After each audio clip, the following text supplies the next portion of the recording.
only spoke 3 words. And within minutes, everything changed. A detective's quiet investigation explodes into action when a whisper leads to a dangerous chase through the shadows of Boston. What did she say? And who was he chasing? Thank you so much for watching and for all your comments. Let me know at the end if you liked the story, and where you're watching from and why you're following this.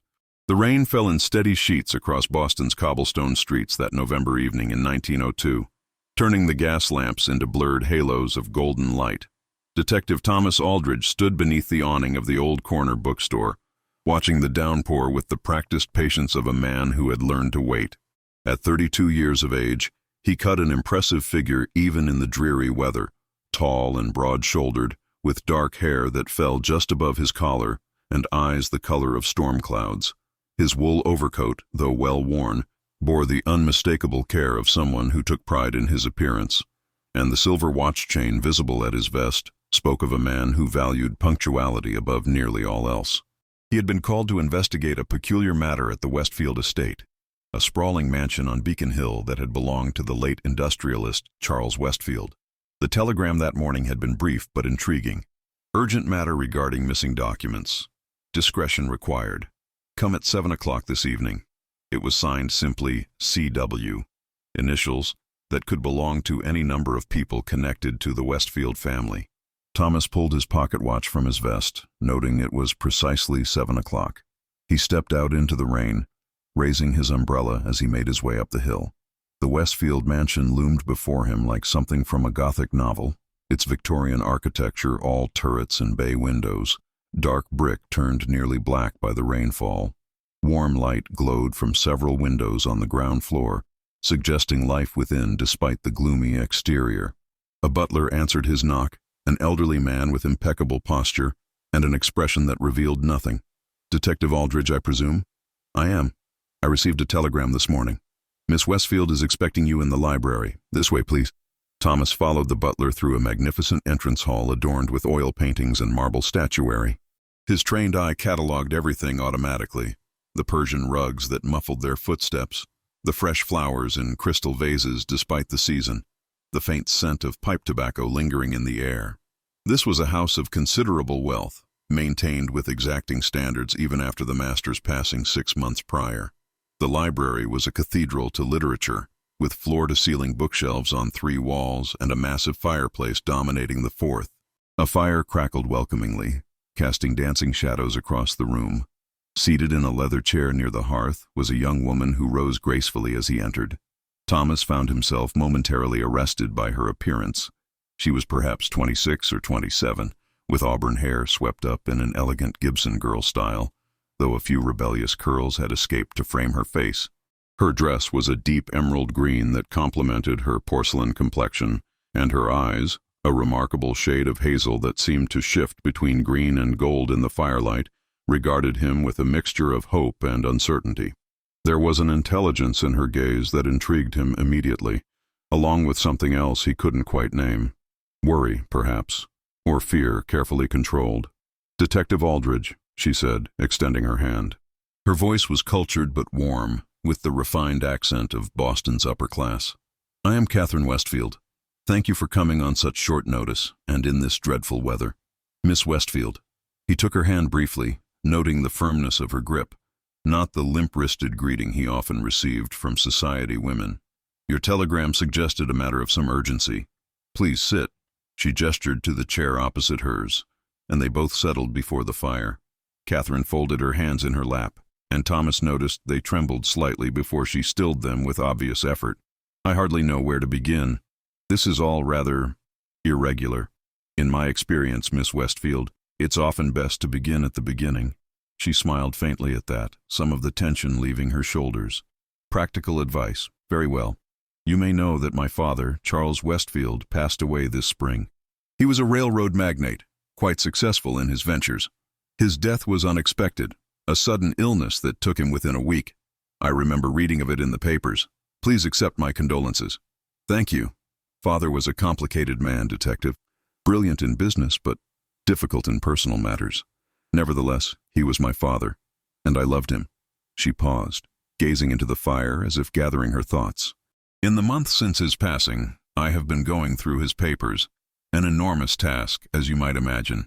He kept meticulous records of every business transaction, every correspondence, every detail of his various enterprises.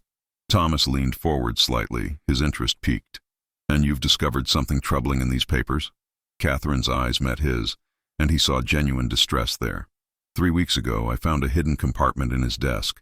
Inside was a leather portfolio containing documents related to a business venture I had never heard him mention. A partnership with a man named Henry Carlisle to establish a new railway line through the White Mountains. The documents suggest they had secured significant financing and were days away from breaking ground when Father died. That seems unusual, but not necessarily sinister. No, but here's what troubles me, Detective. 2 days after I found these documents, someone broke into this house. Nothing was taken. At least, nothing obvious. But Father's study was searched, quite thoroughly. Drawers opened, papers scattered. Whoever it was knew what they were looking for. Thomas's expression grew more serious. "Did you report this to the police?" "I did, and they conducted an investigation of sorts. But they seemed to think it was a common burglary interrupted, nothing more. They filed a report and told me to contact them if anything was stolen." Catherine's frustration was evident. "But Detective, I know something was stolen. The portfolio, the one with the railway documents, was taken. I had placed it in Father's safe after finding it, but when I checked after the break-in, it was gone." "You're certain you locked the safe?" "Absolutely certain, and only 3 people know the combination. Myself, our attorney Mr. Harrison, and my father's business secretary, Mr. Thornton. I trust both men implicitly." Thomas rose and walked to the windows, looking out at the rain-soaked street below. His mind was already working through the possibilities, the questions that needed answering. "Why wait 3 weeks to contact me, Miss Westfield?" There was a long pause. When he turned back, Catherine had also risen and was standing very close to him, closer than propriety would typically allow. Her eyes searched his face with an intensity that surprised him, as if she were trying to read his very soul. "Because I received a letter yesterday that changed everything." Her voice had dropped to barely above a whisper. "It claimed that my father's death was not natural, that he was murdered because of that railway deal, and that I am in danger as well." The words hung in the air between them, heavy with implication. Thomas felt his pulse quicken, not just from the shocking revelation, but from her proximity, from the faint scent of lavender that clung to her, from the vulnerability and strength he saw warring in her expression. "Do you have this letter?" "Yes." She moved away then, going to a small writing desk in the corner. She unlocked a drawer and retrieved an envelope, which she handed to him.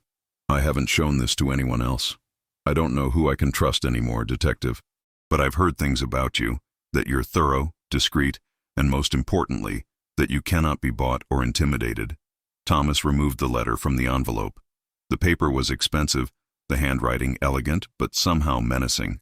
"Miss Westfield, your father discovered something he should not have known. His curiosity cost him his life. If you value yours, abandon your investigation into his affairs immediately. The railway venture died with him, and so should your questions. This is your only warning." There was no signature, no identifying marks. Thomas held the paper up to the light, noting the watermark, a common brand available at any stationer in the city. The postmark on the envelope showed it had been mailed from the Central Boston Post Office. "This is serious, Miss Westfield. If there's even a possibility this threat is genuine." "I know." She had returned to stand before the fire, hugging herself despite the warmth. "That's why I need your help, Detective. I need to know the truth about what happened to my father. Was he truly murdered? And if so, by whom? What was so valuable about that railway venture that someone would kill for it?" Thomas studied her carefully. Catherine Westfield was either an exceptional actress or genuinely frightened and determined in equal measure. Every instinct he'd developed over his years on the police force told him she was being truthful. More than that, he felt a pull toward her that was entirely unprofessional, a desire to protect her, to solve this mystery not just because it was his duty, but because she had asked him to. "I'll need to ask you some difficult questions," he said finally, "about your father, about his business associates, about anyone who might have benefited from his death." "I understand. I'll tell you everything I know. And I'll need access to his study, his remaining papers, and I'll want to speak with this Henry Carlisle if he can be located. Whatever you need, Detective, I'll cooperate fully." They spent the next hour going through the details. Catherine proved to be an excellent witness.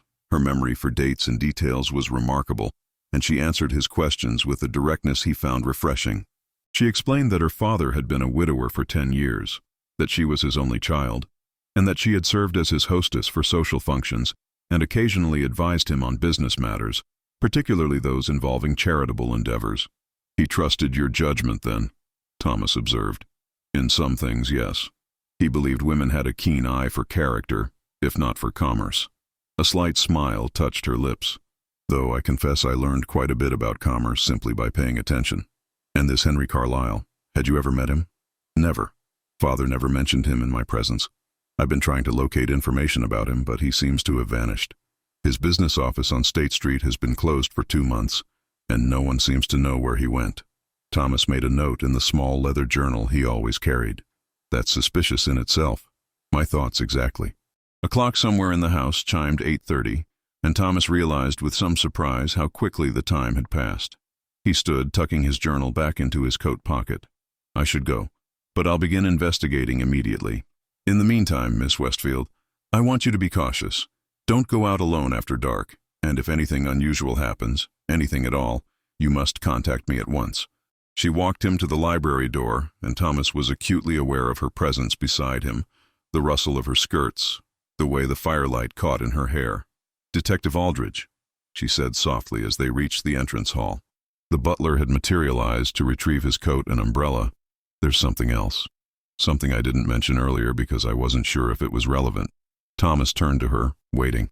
Catherine glanced at the butler, then leaned in closer, so close he could feel the warmth of her breath against his ear.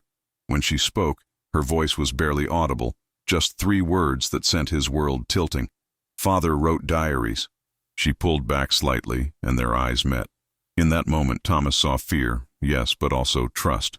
Trust that she was placing in him, this stranger she had known for barely 2 hours. "Where?" he began, but she pressed a small key into his palm, closing his fingers around it. "The groundskeeper's cottage, behind the rose garden, 3rd floorboard from the east wall, beneath the window." Before he could respond, she stepped back, her expression transforming into the polite mask of a society hostess. "Thank you again for coming, Detective. I do hope you'll keep me informed of your progress." It was a dismissal, and a clever one. The butler was holding his coat, waiting. Thomas allowed himself to be ushered out into the rainy night, his mind racing with this new information. Diaries. Charles Westfield had kept diaries, hidden away where no one would think to look, and Catherine had known about them, which meant she had been far more involved in her father's affairs than she had initially let on. The question was, what did those diaries contain that she couldn't simply tell him? He was halfway down Beacon Hill when he stopped abruptly, causing a man with a newspaper held over his head to curse and swerve around him. Thomas barely noticed. His detective's mind had been working through everything Catherine had told him, and suddenly a detail clicked into place, something she had mentioned almost in passing. The break-in had occurred 2 days after she found the portfolio, but she had only found the portfolio 3 weeks ago, which meant whoever broke in somehow knew almost immediately that she had discovered those documents. Someone had been watching her. Someone still might be. Thomas turned and began walking quickly back up the hill, his hand moving instinctively to the revolver he kept in a concealed holster beneath his coat. The rain had intensified, turning the street into a flowing stream, but he barely felt it. Every sense was alert, scanning the shadows between the gas lamps, watching for movement. He was still half a block from the Westfield mansion when he saw it, a figure in dark clothing slipping through the gate that led to the side yard. The movement was furtive, purposeful. This was no casual visitor. Thomas broke into a run, his shoes splashing through puddles. The figure heard him coming and bolted, disappearing around the corner of the house toward the back garden, toward the groundskeeper's cottage. They knew about the diaries. Thomas vaulted over the low iron fence, rather than waste time with the gate, landing hard on the wet grass of the side yard. The garden stretched before him in shadows and rain, ornamental hedges forming a maze of dark shapes. He could hear footsteps ahead, the slap of boots on stone, then the softer thud on grass. His quarry was fast, but Thomas had chased criminals through worse conditions than this. He rounded a corner and caught a glimpse of the figure, medium height, wearing a long, dark coat and a cap pulled low. The person was heading directly for the rear of the property, Just as Thomas had feared, beyond the formal garden lay the rose beds, now dormant for winter, and beyond those, partially hidden by a stand of bare oak trees, stood the groundskeeper's cottage. "Stop! Police!" Thomas shouted, though he had little hope of compliance. The figure only ran faster, weaving between the skeletal rose bushes with the familiarity of someone who knew the grounds well. Thomas pushed himself harder, his lungs burning with the cold air. His overcoat flapped behind him like wings, and rain streamed down his face. But his focus remained absolute. He was gaining ground. 20 yards. 15. The cottage was just ahead now, a small stone structure with a slate roof, dark and apparently abandoned. The figure reached the cottage door and yanked it open, disappearing inside. Thomas was only seconds behind, drawing his revolver as he approached. He pressed himself against the wall beside the door, listening. Inside, he could hear frantic movement, footsteps, something scraping against wood. "There's no way out," Thomas called. "Come out with your hands visible and we can talk about this reasonably." The response was a crash of breaking glass. Thomas swung around the doorway, leading with his weapon, and saw immediately what had happened. The figure had smashed through the cottage's rear window and was already halfway across the small clearing beyond, heading for the property's back wall. Thomas cursed and gave chase again, but he had lost precious seconds. By the time he reached the wall, a brick barrier perhaps 7 feet high, his quarry had already scrambled over and dropped to the alley beyond. Thomas holstered his revolver and jumped, catching the top of the wall. His arms strained as he pulled himself up, his coat snagging on the brick. By the time he hauled himself over and dropped to the other side, the figure had vanished into the labyrinth of alleys and service lanes that ran behind Beacon Hill's grand houses. Thomas stood in the rain, breathing hard, frustration warring with professional analysis. He had failed to catch the intruder, but he had learned something valuable. Whoever this was knew the Westfield property intimately, and had been specifically targeting the groundskeeper's cottage, which meant Catherine's trust in telling him about the diaries might have already been compromised. He made his way back through the alley and around to the front of the property, where he rang the bell again. The same butler answered, his expression showing the first crack of surprise. "Detective? Is something wrong? I need to speak with Miss Westfield immediately. There's been an incident." Catherine appeared at the top of the stairs before the butler could respond, her face pale. "I heard shouting. What happened? May we speak in the library again?" She descended quickly, and soon they were back in the room where they had talked less than an hour before.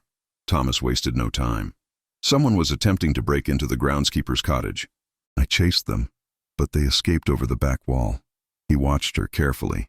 "Miss Westfield, who else knows about your father's diaries?" Catherine sank into the chair, her composure finally cracking. Her hands trembled as she pressed them to her face. "No one. I swear it. I only discovered them myself a week ago, when I was searching the cottage for something else." "What were you searching for?" She looked up at him, and Thomas saw tears threatening at the corners of her eyes, though she blinked them back with determination. "The truth, detective. I was searching for any truth about my father's death. The doctors said it was typhoid fever, but father was always so careful about hygiene, about what he ate and drank. And the illness came on so suddenly, so viciously. I couldn't accept it." Thomas pulled the other chair closer and sat, leaning forward with his elbows on his knees. When he spoke, his voice was gentler than before. "What did you find in the diaries?" "I only managed to read the most recent one before hiding them away again. I was frightened by what I read, detective. Father wrote about the railway venture, yes, but also about resistance he was encountering. Threats even. He mentioned Henry Carlisle frequently, but also other names. Business rivals who opposed the new railway line. Men with considerable power and resources. Do you remember these names?" "Some of them. There was a Mr. Lawrence Pemberton, who apparently owned several competing railway interests, and a banker named Gregory Thorne, who father suspected of working against him behind the scenes. But the most troubling entries were from his final week of life." Thomas felt his pulse quicken. "What did they say?" Catherine rose and went to the fire, staring into the flames as if they might provide courage. When she spoke again, her voice was barely above a whisper. "He wrote that he had discovered something terrible about the financing for the railway venture, that the money wasn't coming from where Henry Carlisle had claimed. Father wrote that he intended to confront Carlisle about it, to demand the truth. The final entry, dated the day before he fell ill, said simply, I know the truth now. God help me, I know the truth. Tomorrow I will go to the authorities, and damn the consequences." The words hung in the air between them, heavy with implication. Thomas stood and joined her by the fire, close enough that he could see the reflection of the flames dancing in her eyes. "He never made it to the authorities," Thomas said quietly. "No." The next morning he collapsed at breakfast. Within hours he was delirious with fever. The doctors came, but nothing they did helped. He died 4 days later, never regaining consciousness long enough to speak coherently. A single tear escaped and traced down her cheek. I held his hand at the end, Detective. I sat with him for all those days and nights, and I couldn't do anything to save him. I was helpless. Without thinking, Thomas reached out and gently wiped the tear away with his thumb. The gesture was intimate, improper, and he realized it only after he had done it. Catherine's eyes widened slightly, but she didn't pull away. Instead, she looked at him with such vulnerability and gratitude that Thomas felt something shift in his chest, a connection forming that went beyond the professional, beyond the bounds of detective and client. "You're not helpless now," he said softly, "and you're not alone in this anymore. I give you my word, Miss Westfield. Catherine, I will find out what happened to your father, and I will ensure that whoever is threatening you faces justice." She reached up and placed her hand over his, still resting against her cheek. "Thank you," she whispered. "I don't know why, but I believe you. I feel safe with you here." They stood that way for a long moment, the fire crackling beside them, the rain drumming against the windows, the rest of the world seeming very far away. Thomas knew he should step back, should maintain the professional distance that was proper and necessary, but he found he couldn't move, didn't want to move. There was something about Catherine Westfield, her courage, her intelligence, the way she fought against her fear, that drew him like a moth to flame. It was Catherine who finally broke the spell, stepping back with a small, self-conscious laugh. "Forgive me. It's been a difficult few weeks, and I'm not usually so emotional." "You have every right to be emotional, given the circumstances." Thomas cleared his throat, trying to restore some semblance of professional detachment. "We need to retrieve those diaries tonight, before whoever was in the cottage returns with reinforcements. But I don't want you anywhere near there until I've made certain it's safe." "I'm coming with you," Catherine said firmly. "Those diaries belong to my father, and I have a right." "You have a right to stay alive," Thomas interrupted, more sharply than he intended. "Miss Westfield, someone may have murdered your father. That same someone has threatened you directly. I won't risk your safety by allowing you to accompany me into a potentially dangerous situation." Catherine's eyes flashed with anger, and Thomas found himself fascinated by the transformation. Gone was the vulnerable woman of moments ago, replaced by someone with steel in her spine. "Detective Aldridge, I appreciate your concern, but I am not some delicate flower who faints at the first sign of trouble. I have been managing this household and my father's affairs for years. I will not be ordered about like a child." "I'm not ordering." "Furthermore," she continued, overriding his protest, "you don't know exactly where the diaries are hidden. I do. You could spend an hour searching that cottage and never find them. The floorboards all look identical, and unless you know precisely which one to lift, you'll waste valuable time. Time during which that intruder could return with others." Thomas wanted to argue, but her logic was sound. He studied her face, the determined set of her jaw, the fire in her eyes, and realized that trying to prevent her from coming would be both futile and insulting to her intelligence. "Very well," he said finally, "but you stay behind me at all times, and if I tell you to run, you run." "Agreed?" "Agreed." They borrowed a lantern from the butler, who seemed deeply uncomfortable with the entire situation, but knew better than to question his employer's daughter. Catherine changed into a more practical dark dress and sturdy boots, and wrapped herself in a hooded cloak. When she rejoined Thomas in the entrance hall, he was struck again by her determination and grace. This was a woman who rose to meet challenges rather than shrinking from them.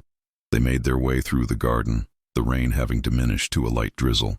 Thomas kept one hand on his revolver and held the lantern high with the other, scanning the shadows between the hedges and trees. Every rustle of wind through bare branches made him tense, alert for danger. The groundskeeper's cottage appeared undisturbed from the outside, though the broken rear window bore testament to the earlier chase. Thomas tried the front door and found it unlocked. The intruder hadn't bothered to secure it in their haste to escape. "Stay close," he murmured to Catherine, who nodded and pressed near to his side as they entered. The cottage was a single room with a small sleeping alcove and a modest hearth. It had clearly been unoccupied for some time. Dust covered every surface, and the air smelled of mildew and old stone. Thomas raised the lantern, illuminating sparse furniture, a narrow bed, a small table and chair, a trunk at the foot of the bed. "The window is on the east wall," Catherine whispered, pointing. "Third floorboard from the wall." They crossed to the window, their footsteps loud in the silence. Thomas knelt and ran his fingers along the floorboards, searching for any indication of which one might be removable. Catherine knelt beside him, the fabric of her cloak brushing against his arm. "Here," she said, pressing down on a board that looked identical to all the others. But when she applied pressure to one end, the other end lifted slightly, revealing it was not nailed down. Thomas helped her lift it fully, and there, in the space beneath, was a leather satchel. Catherine reached for it, but Thomas caught her wrist gently. "Let me. We don't know if it's been tampered with." He carefully lifted the satchel from its hiding place and set it on the floor. The leather was old but well maintained, with brass buckles that had aged to a dull gold. Thomas opened it slowly, aware of Catherine leaning closer to see. Inside were 5 volumes, each bound in rich brown leather with dates stamped in gold on the spines. The most recent was dated 1902, the year of Charles Westfield's death. Thomas lifted it carefully, noting how the pages fell open naturally to entries near the end, as if they had been read many times. "We should take these somewhere safe to examine them properly," Thomas said. "Somewhere away from—" He stopped abruptly, his hand shooting out to douse the lantern. Catherine gasped softly as darkness enveloped them. "What?" "Shh!" Thomas's whisper was barely audible. He had heard something. Footsteps on gravel, approaching the cottage. Multiple sets of footsteps. He quickly stuffed the diaries back into the satchel and slung it over his shoulder, then drew his revolver. Through the broken rear window, he could see the flicker of lantern light approaching through the trees. At least 3 men, possibly more. Thomas took Catherine's hand and pulled her toward the front door. "We're going to move very quickly and very quietly back to the main house. Stay with me and don't make a sound." They slipped out into the night just as voices reached them from behind the cottage. Thomas caught fragments. "Should be here somewhere." And "Old man was clever." He and Catherine moved swiftly through the garden, using the hedges for cover. Thomas's mind raced, assessing their options. The men behind them were clearly searching for the diaries, and they had come prepared for a thorough search. The question was, how did they know to come tonight? Had they been watching the house? Had they seen Thomas's earlier chase and guessed what he would do next? They were halfway to the main house when a shout rang out behind them. "There! Someone's moving in the garden!" Thomas cursed under his breath. "Run!" They broke into a sprint, abandoning stealth for speed. Catherine held her skirts high and ran with surprising swiftness, her boots flying over the wet grass. Thomas stayed at her side, the satchel bouncing against his back, his revolver ready. They burst through the rear entrance of the mansion, startling a young maid who dropped the tea tray she was carrying. "Lock all the doors," Thomas commanded.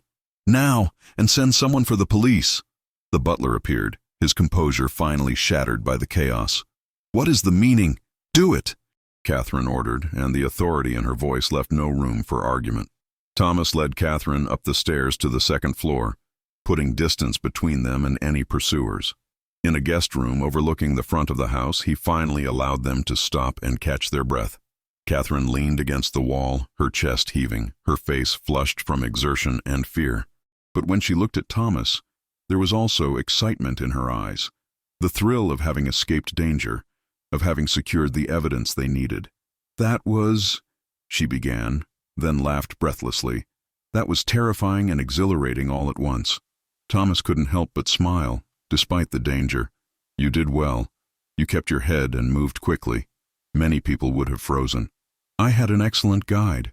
She pushed away from the wall and came closer, looking up at him with an expression that made Thomas's heart beat faster, for reasons having nothing to do with their recent flight. "Thank you for protecting me, Thomas." It was the first time she had used his given name, and hearing it from her lips did something to him that he couldn't quite explain.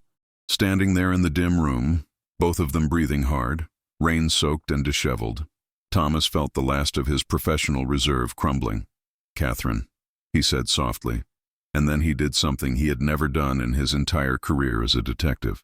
He acted on impulse rather than reason. He reached out and gently cupped her face with his free hand, his thumb tracing her cheekbone. "I won't let anyone hurt you. I swear it." She leaned into his touch, her eyes searching his. "I know," she whispered. The moment stretched between them, charged with something neither had anticipated when this investigation began. Thomas knew he should step back, should remember who he was and why he was here. But Catherine's hand came up to cover his where it rested against her cheek, and the touch seemed to root him in place. A commotion downstairs broke the spell. Voices, angry, demanding. The butler's protests, followed by heavier footsteps in the entrance hall. Thomas immediately shifted into action, positioning himself between Catherine and the door. "Stay behind me," he commanded, his revolver raised and ready. But the voice that called up the stairs was one he recognized, gruff and familiar. "Aldridge, are you up there? It's Lieutenant Morrison." Thomas relaxed slightly but didn't holster his weapon. "Second floor, east wing," he called back. Heavy boots pounded up the stairs, and moments later, Lieutenant James Morrison appeared, flanked by 2 uniformed officers. Morrison was a bear of a man, 50 years old with a gray mustache and the perpetually weary expression of someone who had seen too much of humanity's darker nature. His sharp eyes took in the scene instantly.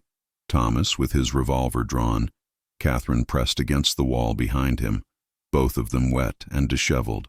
"What in blazes is going on here, Aldridge?" "We got a report of intruders on the property. There were at least 3 men searching the groundskeeper's cottage," Thomas explained, finally holstering his weapon. "They may still be on the grounds, though I suspect they fled when they realized the police had been summoned." Morrison turned to his officers. "Search the property. Check every building, every corner. If you find anyone, bring them in for questioning." The officers nodded and departed swiftly. "Now then," Morrison said, his attention returning to Thomas and Catherine, "perhaps you'd better tell me what's really happening here. And it better be good, because I pulled men off other duties to respond to this call." They relocated to the library once more, and Thomas spent the next 20 minutes explaining the situation. He showed Morrison the threatening letter, described the break-in and theft of the railway documents, and outlined his theory that Charles Westfield's death might not have been natural. Throughout his explanation, he was acutely aware of Catherine sitting nearby, her hands folded primly in her lap, her expression composed despite what they had just endured. Morrison listened without interruption, his weathered face growing progressively more serious. When Thomas finished, the lieutenant leaned back in his chair and stroked his mustache thoughtfully. "That's quite a tale, Aldridge. And you say you have Westfield's personal diaries that might shed light on all this?" Thomas patted the satchel, which he had placed on the floor beside his chair. "We do, though I haven't had time to examine them thoroughly yet." "Well, let's have a look then." Morrison gestured for the satchel. Thomas hesitated for just a moment, and Morrison caught it immediately. His eyes narrowed. "Is there a problem, Detective?" "No, sir, of course not." Thomas handed over the satchel, but he exchanged a quick glance with Catherine. Something in Morrison's manner had set off a warning bell in his mind, though he couldn't quite identify what it was. Morrison opened the satchel and removed the most recent diary, the one from 1902. He flipped through the pages, his expression unreadable. Catherine shifted in her seat, and Thomas noticed her hands had tightened in her lap.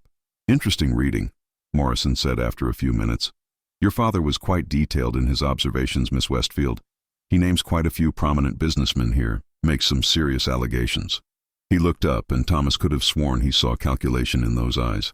This diary could cause quite a scandal if its contents became public. "My father's death deserves to be investigated properly," Catherine said firmly. "Scandal or not, the truth must come out." "Oh, I agree completely, Miss Westfield. Justice must be served." Morrison closed the diary and placed it back in the satchel with the others. "Which is why I'm going to take custody of these diaries as evidence. They'll be kept secure at the station while we conduct a thorough investigation." Thomas felt his stomach drop. "Lieutenant, with respect, I'd like to examine those diaries more carefully first. There may be coded references or details that require context to understand properly. And you'll have that opportunity, Aldridge. You can come to the station tomorrow morning and review them under proper supervision. But right now, these need to be in official custody. I'm sure you understand, chain of evidence and all that." It was a reasonable argument, one Thomas couldn't openly object to without seeming insubordinate or suspicious. But every instinct he possessed was screaming that something was wrong. Morrison had arrived too quickly after being summoned, and his interest in the diaries seemed too keen, too personal. Catherine stood abruptly. "Lieutenant Morrison, forgive me, but I'm suddenly not feeling well. The excitement of this evening has taken its toll. Might we continue this discussion in the morning?" Morrison rose as well, ever the gentleman. "Of course, Miss Westfield, you've been through quite an ordeal. Detective Aldridge, why don't you stay here tonight? Post yourself somewhere you can watch the grounds in case those intruders return. I'll leave 2 officers on patrol outside as well." "Thank you, Lieutenant," Catherine said softly. "That would ease my mind considerably." After Morrison departed with the diaries and most of his men, leaving 2 officers stationed at the front and rear of the house, Catherine asked the butler to prepare a guest room for Thomas, but once they were alone again, her composure cracked. "He's not going to investigate properly, is he?" she asked quietly. "That lieutenant, something about him felt wrong." Thomas had been thinking the same thing. I noticed it too. He was too interested in taking possession of those diaries, and his arrival was remarkably swift. He ran a hand through his still damp hair, frustration evident in every line of his body. "I should have insisted on reading them first. Should have found some excuse to delay turning them over. It's not your fault. He's your superior officer. You couldn't refuse without arousing suspicion." Catherine moved to the window, looking out at the rain-soaked street where Morrison's carriage was just disappearing around a corner. "But we're not helpless, Thomas. We have something he doesn't know about." Thomas joined her at the window. "What do you mean?" She turned to face him, and in the lamplight, he could see a spark of determination in her eyes that made his heart swell with admiration. "I lied earlier when I said I had only read the most recent diary. I read all of them, cover to cover, over the course of several days. I know what's in them, every name, every accusation, every detail of what my father discovered." "Catherine," Thomas breathed, understanding dawning. "You memorized them?" "Not word for word, but close enough. I have an excellent memory, Thomas. It's served me well in managing Father's social obligations and keeping track of his various business associates. I can tell you everything of importance that those diaries contain." Thomas felt a surge of hope mixed with concern. "If Morrison or whoever is behind this discovers you have that knowledge, then we'd better solve this quickly before they have a chance to discover it." Catherine reached out and took his hand, a gesture that was becoming natural between them, despite how recently they had met. "Will you help me? Not as a police detective answering to Lieutenant Morrison, but as someone who believes in justice? As someone I can trust?" Thomas looked down at their joined hands, then back up at her face. He knew what she was asking, that he effectively go rogue, conduct an investigation outside official channels, potentially jeopardize his career and reputation. It was foolish, reckless, and completely against every rule he had followed throughout his time on the force. "Yes," he said without hesitation. "Tell me everything." They spent the next several hours in the library, speaking in low voices while the household settled into sleep around them. Catherine proved to have a remarkable memory indeed. She recounted the diary entries with such detail that Thomas filled page after page in his notebook, occasionally stopping her to ask clarifying questions or to probe deeper into specific points. The story that emerged was one of ambition, betrayal, and calculated murder. Charles Westfield had indeed partnered with Henry Carlyle to establish a railway line through the White Mountains, a venture that would have been enormously profitable. But Westfield had discovered that Carlyle's financing came from a consortium of investors who stood to profit not from the railway's success, but from its failure. They had deliberately chosen a route that would fail, planning to use the resulting financial collapse to purchase other railway interests at a fraction of their worth. It was an elaborate scheme, Catherine explained, her voice tight with controlled anger. Carlyle was the front man, charming and persuasive, but behind him were at least 4 other men, wealthy, powerful men who saw the railway venture as nothing more than a tool to manipulate the market and destroy their competitors. "And your father discovered this?" Thomas asked, writing quickly. "Yes. He found documents that Carlyle had been careless with, documents that outlined the entire conspiracy. Father confronted Carlyle, demanded that the project be canceled and the investors' money returned. Carlyle tried to convince him to join them instead, offered him an enormous sum, but Father refused." Catherine's voice broke slightly. "He said he wouldn't betray the trust of the investors who believed in the project. He said he had built his fortune on honest dealings, and he wouldn't compromise his integrity, not even for millions." Thomas looked up from his notes, his admiration for Charles Westfield growing. He threatened to go to the authorities. Yes, and the next morning, he was taken ill. Catherine's eyes glistened with unshed tears. The symptoms were consistent with typhoid, but they could also have been consistent with certain poisons. Father's doctor, Dr. Marcus Brennan, was the one who diagnosed the illness and treated him. But Father's final coherent words, I didn't mention this before, Thomas, because I wasn't certain I had heard correctly. His final words were, the tea. Something in the tea. Thomas felt his blood run cold. You think the doctor poisoned him? I think someone did, and the doctor either administered it or covered up the real cause of death. Brennan is mentioned in the diaries as well, not directly connected to the railway conspiracy, but Father noted that Brennan had gambling debts and was often seen in the company of questionable associates. It would have been easy to bribe or blackmail him. They talked until well past midnight, piecing together the conspiracy from Catherine's recollections. The four main conspirators behind Carlyle were Lawrence Pemberton, the railway magnate Catherine had mentioned earlier, Gregory Thorne, the banker, a steel manufacturer named Samuel Garrett, and a politician named Richard Blackwood, who had the influence to ensure regulatory approval for the doomed venture. That's four of the most powerful men in Boston, Thomas said grimly. They own banks, railways, steel mills. They have connections in every level of government and law enforcement. Including the police department? Catherine asked quietly. Thomas thought of Morrison's strange behavior, his too quick arrival, his eagerness to take custody of the diaries. Including the police department, he confirmed heavily.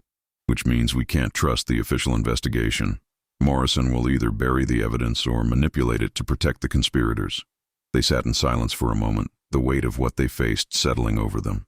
Then Catherine spoke, her voice stronger than before. We need to find Henry Carlyle. He's the weak link, the front man who carried out the conspiracy but wasn't part of the inner circle. If we can locate him and convince him to testify against the others, we might have a chance. That's assuming he's still alive, Thomas pointed out. Men like Pemberton and Thorne don't leave loose ends. Then we need to work quickly. Catherine stood and began pacing, her mind clearly racing. Father mentioned in his diary that Carlyle kept an apartment on Marlborough Street, separate from his business office.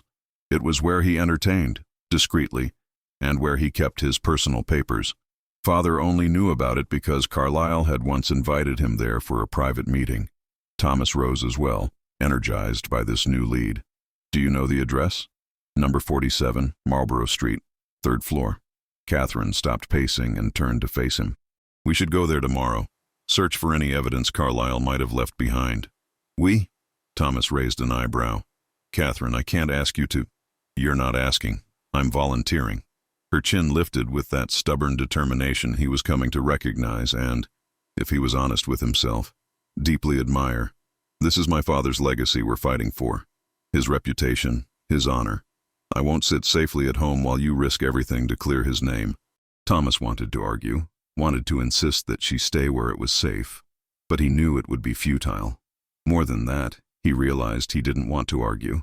Having Catherine by his side felt right in a way he couldn't fully explain, as if they were meant to be partners in this, meant to face these dangers together. Very well, he said finally, but we go armed, and at the first sign of real danger, you do exactly as I say. Agreed? Agreed. She smiled, and Thomas felt his heart skip a beat. How was it possible that in the midst of all this danger and conspiracy, he found himself thinking about how beautiful she looked when she smiled? They stood there, close together in the lamplight, the hour late and the house quiet around them. Thomas knew he should return to the guest room, should try to get some rest before tomorrow's investigation, but he found himself reluctant to leave her, reluctant to break this connection that seemed to strengthen with every moment they spent together. Catherine, he said softly, when this is over, when we've exposed these men and cleared your father's name, I would very much like to call on you properly, as more than just your detective. Her smile widened, and she reached out to touch his cheek gently. I would like that very much, Thomas. In fact, I'm quite looking forward to it. The morning dawned gray and cold, with fog rolling in from the harbor to shroud Boston's streets in a ghostly veil. Thomas had barely slept, his mind turning over the conspiracy they had uncovered, planning their next moves and, he had to admit, thinking far too much about Catherine Westfield and the way she had looked at him in the lamplight. He met her at breakfast, where she appeared remarkably composed despite the late night. She wore a practical navy blue traveling suit with a matching hat, her hair neatly pinned beneath it. The butler served them in uncomfortable silence, clearly disapproving of the impropriety of his mistress dining alone with a man, even one who had been invited to stay for her protection.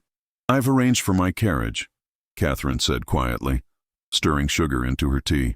"We can leave within the hour. I told the staff I'm visiting my aunt in Cambridge for the day." Thomas nodded, impressed by her forethought.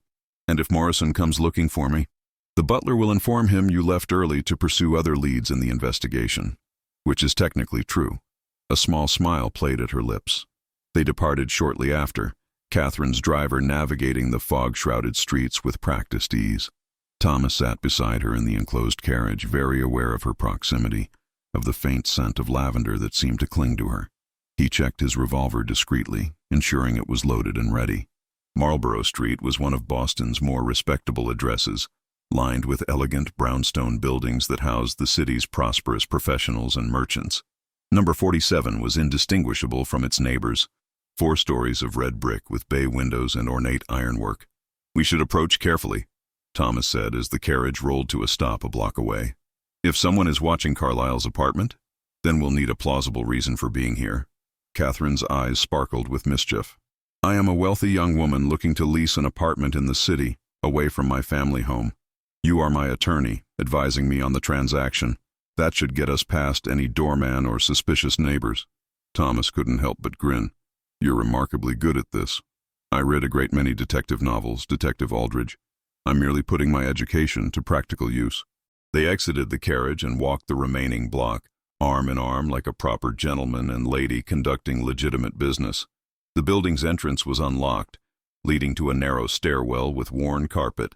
As they climbed to the 3rd floor, Thomas kept his hand near his coat pocket and his weapon, alert for any sound of movement above. The 3rd floor landing held 2 doors. One bore a small brass nameplate reading H. Carlyle. Thomas tried the handle and found it locked. He glanced at Catherine, then withdrew a small set of lockpicks from his coat pocket. "A skill from my early days on the force," he explained at her raised eyebrow. "Sometimes legitimate investigation requires creative entry." The lock was simple, and within moments they were inside. The apartment was modest but well appointed. A sitting room with expensive furnishings, a small bedroom visible through an open door, and a study area near the windows. What was most striking, however, was the evidence of a hasty departure. Drawers hung open, papers were scattered across the floor, and a traveling trunk stood half-packed in the corner. "Someone left in a hurry," Catherine observed, moving to examine the papers on the floor. Thomas went to the desk, methodically searching through what remained. Most of it was innocuous: receipts, social correspondence, theater tickets. But in the back of one drawer, wedged behind a false panel he almost missed, he found a leather portfolio. Inside were documents that made his blood run cold. "Catherine, look at this." She joined him at the desk, leaning close to read over his shoulder. The documents were contracts, signed agreements between Henry Carlyle and the 4 conspirators Catherine had named. But there was more: detailed plans for the railway venture, including engineering reports that had been deliberately falsified to hide the route's inevitable failure. And most damning of all, a ledger showing payments to Dr. Marcus Brennan, dated the week before Charles Westfield's death. "This is it," Catherine breathed. "This proves everything: the conspiracy, the planned fraud, the murder." Thomas was about to respond when he heard it. Footsteps in the stairwell, multiple sets, ascending rapidly. His hand went to his revolver even as he grabbed Catherine's arm. "We need to leave, now." But before they could reach the door, it burst open. 3 men entered, and Thomas recognized the one in front immediately. Lawrence Pemberton himself, distinguished and silver-haired, dressed in an expensive suit that probably cost more than Thomas earned in 6 months. Behind him were 2 younger men with the unmistakable bearing of hired muscle. "Detective Aldrich," Pemberton said smoothly, though his eyes were cold as winter. "And Miss Westfield, how unfortunate that you've involved yourself in matters that don't concern you." Thomas positioned himself in front of Catherine, his revolver drawn and aimed at Pemberton. "I'm a police detective, Mr. Pemberton. Whatever you're planning, you should know that Lieutenant Morrison knows I'm here." Pemberton laughed, a sound utterly devoid of humor. Morrison? My dear detective, Morrison has been in my pocket for 5 years. Who do you think sent me word that you had recovered Westfield's diaries? Who do you think told me you'd likely come here searching for Carlyle? He shook his head, almost pityingly. You're quite alone in this, I'm afraid. And you've made a grave mistake in bringing Miss Westfield with you. Where's Henry Carlyle? Thomas demanded, his finger tight on the trigger. Mr. Carlyle met with an unfortunate accident 3 months ago. A carriage mishap. Such things happen in a busy city. Pemberton's expression didn't change. He had become unreliable, you understand. Conscience troubles. Very inconvenient. Catherine's hand gripped Thomas's arm, but her voice was steady when she spoke. You killed him. Just like you killed my father. Your father was a fool, Miss Westfield. We offered him a fortune to join us, to profit from the inevitable. Instead, he chose principles over prosperity. Such choices have consequences. Pemberton gestured to his men. Now, I'm afraid we have a situation to resolve. You've seen documents that could prove embarrassing. And unlike your father, I won't make the mistake of using subtle methods. The 2 hired men moved forward, and Thomas knew they were in serious danger. He couldn't shoot all 3 men before they reached him and Catherine. And even if he could, killing Pemberton would only make things worse. The wealthy industrialist had the resources and connections to make any witnesses disappear, to paint Thomas as a corrupt detective who had murdered an innocent man. But then Catherine did something that changed everything. She stepped out from behind Thomas, holding up the leather portfolio they had found. Mr. Pemberton, before your men do anything rash, you should know that these documents have already been copied. Multiple copies, in fact, delivered to various newspapers and federal authorities. If anything happens to Detective Aldridge or myself, they'll be published immediately. It was a bluff, a magnificent, audacious bluff, and Thomas loved her for it even as his heart nearly stopped with fear for her safety. Pemberton's eyes narrowed, studying Catherine's face, trying to determine if she was telling the truth. You're lying, he said, but there was uncertainty in his voice now. Am I? Catherine's chin lifted with aristocratic disdain. My father was Charles Westfield, one of the most successful businessmen in Boston. Do you truly think he didn't teach me to protect myself? I've had these documents since yesterday afternoon, Mr. Pemberton, and I am not foolish enough to come here without ensuring my safety first. The bluff hung in the air, fragile as spun glass. Thomas could see Pemberton calculating, weighing the risks. If Catherine was telling the truth, killing them would only trigger the release of the evidence. But if she was lying, letting them go would allow them to expose everything. The moment stretched impossibly long. Then Pemberton stepped back, his expression hardening into a mask of barely controlled fury. Very clever, Miss Westfield. It seems you have your father's cunning as well as his stubbornness. He looked at his men. Let them pass. Thomas didn't lower his weapon as he guided Catherine toward the door, moving sideways to keep Pemberton and his men in view. They made it to the landing, then started down the stairs, moving as quickly as they dared without running. Behind them, Pemberton's voice called out, cold and threatening. This isn't over, Detective Miss Westfield. You've won this moment, but you haven't won the war. Men with my resources don't simply surrender because of a few documents. They didn't respond, focusing instead on reaching the street.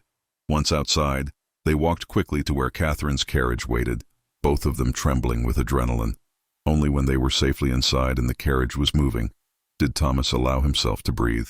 That was the bravest and most foolish thing I've ever seen, he said, looking at Catherine with a mixture of admiration and exasperation.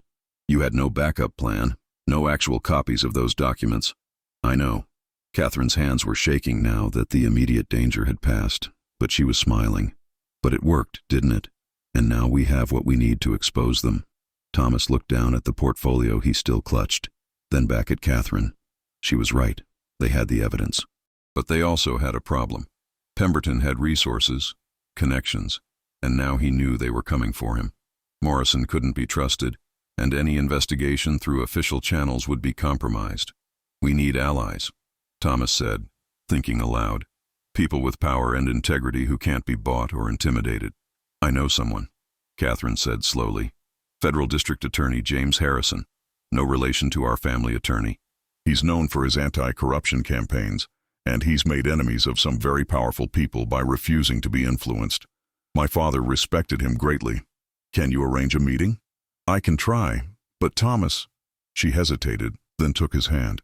Once we give this evidence to Harrison, once we set these wheels in motion, there's no going back. Pemberton and his associates will do everything in their power to destroy us, our reputations, possibly our lives. Thomas squeezed her hand gently. I know, but it's the right thing to do. Your father died trying to expose these men. We owe it to him, and to all the people they've defrauded and will defraud if we don't stop them, to see this through. Catherine nodded, resolve strengthening her features. Then we see it through together. The meeting with Federal District Attorney Harrison took place that very afternoon in his private office, with Catherine using her family connections to secure the urgent appointment. Harrison was a stern man in his 50s with iron-gray hair and eyes that missed nothing.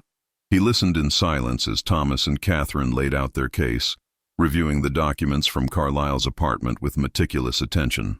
When they finished, Harrison sat back in his chair, steepling his fingers. This is dynamite, Miss Westfield, Detective Aldridge. If even half of what you're telling me is true, we're looking at conspiracy, fraud, murder, and corruption that reaches into the highest levels of Boston society and law enforcement. It's all true, Catherine said firmly. Every word. Harrison studied her for a long moment, then nodded. I believe you, and I believe this evidence is genuine. The question is how we proceed.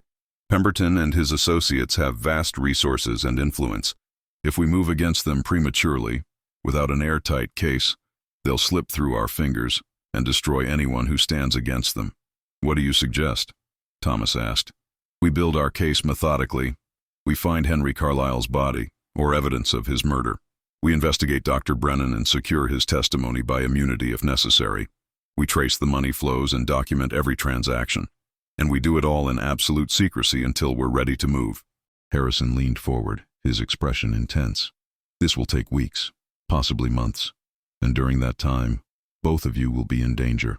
Are you prepared for that? Thomas and Catherine exchanged a glance. In her eyes, he saw the same determination he felt, the same commitment to seeing justice done regardless of the cost. More than that, he saw something that made his heart swell. Trust, affection, perhaps even the beginning of something deeper. We're prepared, Catherine said, and Thomas nodded his agreement. The investigation that followed was unlike anything Thomas had experienced in his career. Working in secret, with Harrison providing federal resources and protection, he and Catherine spent the next 6 weeks painstakingly building an unassailable case against Pemberton, Thorne, Garrett, and Blackwood. They found evidence of the falsified engineering reports. They located a witness who had seen Carlisle's accident and testified it was no accident at all.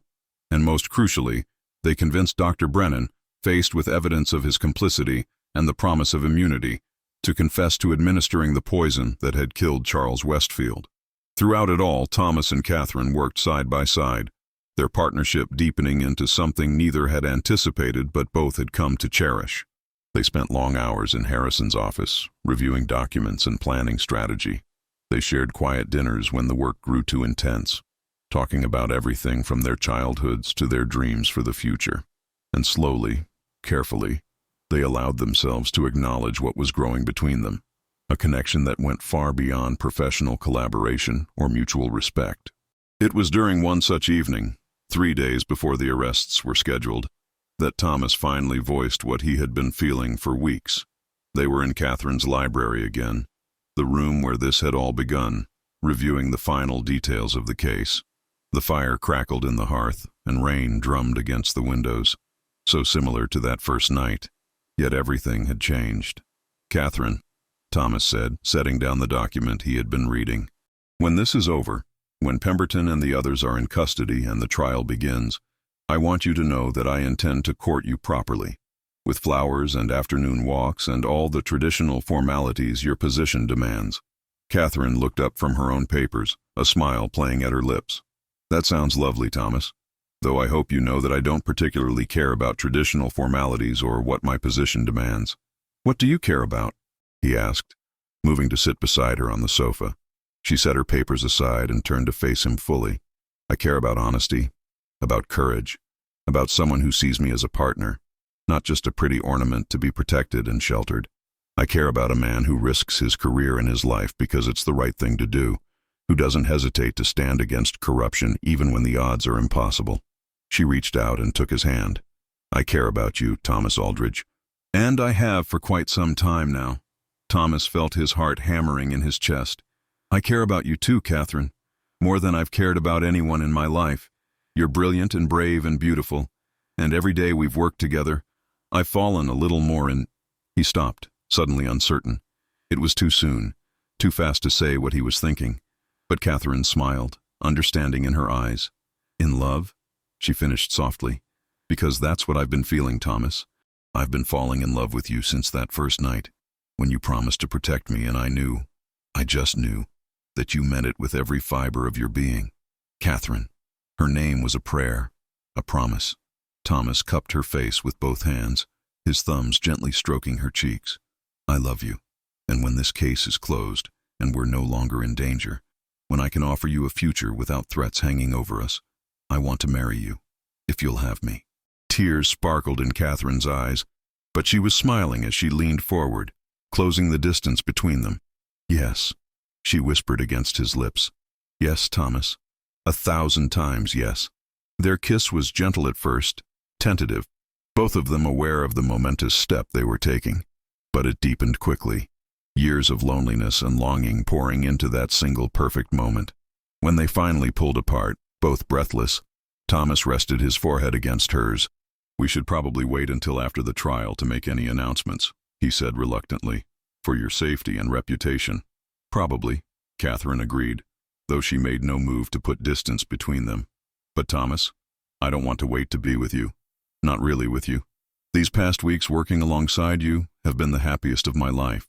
I don't want to go back to being alone in this big empty house, waiting for propriety to permit us to be together. Thomas pulled back slightly, searching her face.